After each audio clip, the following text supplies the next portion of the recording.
నమస్తే VS99 news కి స్వాగతం. బిహారీ బస్తీ గౌతమ్ నగర్ డివిజన్ మల్కాజ్గిరి పరిధిలో ఘనంగా సంక్రాంతి వేడుకలు గ్లోబల్ ఏంజల్స్ పై జై చారిటబుల్ ట్రస్ట్ మరియు లయన్స్ క్లబ్ మాతృశక్తి యాప్రాల ఆధ్వర్యంలో ఘనంగా నిర్వహించారు. దాదాపు 70 మందికి పైగా చిన్నారులకు ఎంతో వైభవంగా భోగి పళ్ళు పోశారు.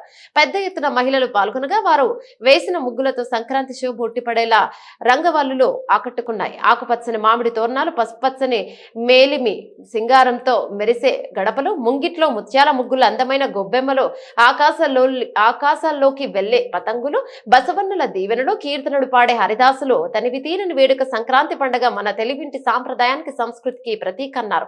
యమునా పాఠక్ మన పండుగలను విశిష్ట రీతిలో ప్రతి ఏటా తమ సంస్థ ద్వారా నిర్వహించడం చాలా సంతోషకరమైన విషయం అన్నారు. చిన్నారులందరికీ బాక్సులు అందచేయగా ముగ్గుల పోటీలో విజేతలుగా గెలిచిన మహిళలకు మొదటి, రెండవ బహుమతులను చీరలు ప్రకటించగా మరో 4గురికి స్పెషల్ బహుమతులు ఇవ్వగా పాల్గొన్న ప్రతి ఒక్కరిని ఉత్సాహపరిచేందుకు బహుమతులు ఇవ్వడం జరిగింది. కార్యక్రమంలో పండుగ సందర్భంగా శానిటేషన్ వర్కర్లను, అంగన్వాడీ టీచర్లను మరియు ఆయాలకు చీరలు ఇచ్చి ఘనంగా సన్మానించారు.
బాక్సుల్లో ఎవరైతే వేస్తారో వాళ్ళే ఉండాలి. బయట ఎవరైనా ఎక్స్ట్రా